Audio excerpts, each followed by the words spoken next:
Hey guys, so people ask all the time about Weatherwood products and Miss Mustard Seed and ask how those do together. And quite frankly, they do really, really well, especially her waxes. This white wax is fun because you can use a clear wax and get a color very close to this one right here. But sometimes you're looking for something that is gonna, you like the tone of the wood, but you wanna bring it down just, bring the shade down just a notch. And so her wax is good for that. It'll still keep the aged feel of the wood, but it's really good at just lightening it, maybe like two or so shades. So you can apply this with your cheapo chip brush or your expensive wax brush, or in this case, since I'm doing tutorials, I'm just using a rag, and that's fine. Any of them will work just fine.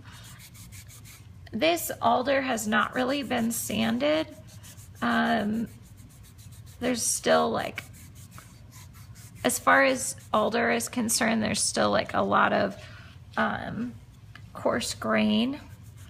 And so the wax, in order, like if this were a tabletop, you'd want to get your wax down in all of those little rivets and divots and whatnot so that you would get really good protection for that piece of furniture.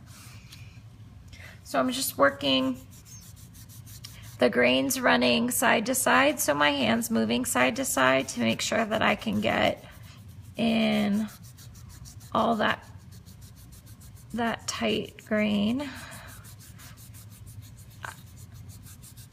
So wax is okay protection for furniture.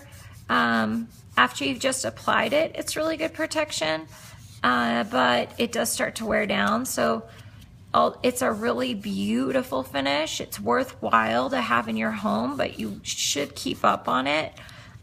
When you change out your vacuum filter twice a year or once a year, that's when you want to also wax your furniture. I try to like keep those two things close together just because there's not a lot of things you only do twice a year. So anyways, that's how I think of it for my furniture.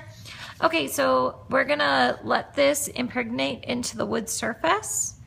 Miss Mustard Seed says to let it just for 1 to 2 minutes, and then we'll come back and wipe off the excess.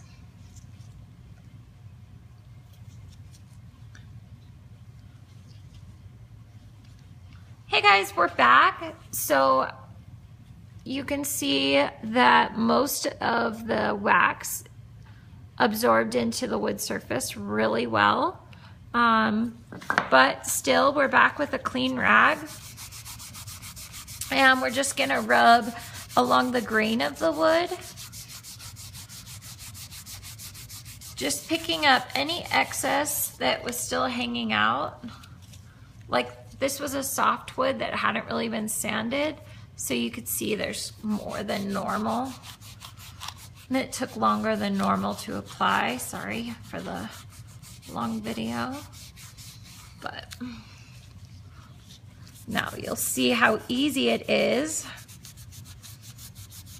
It's a very easy finish and very worthwhile. It's just a really pretty shade, and I like how you can still usually see like the grain of the wood coming through, the variations coming through. Alder doesn't have a lot of dark grain, but trust me, it's really pretty on our oak and our maple. It's just really, really gorgeous. Okay, that's all there was to it. The next day, if you're looking for like a sheen and this was smoother, you could come back and buff it, just FYI.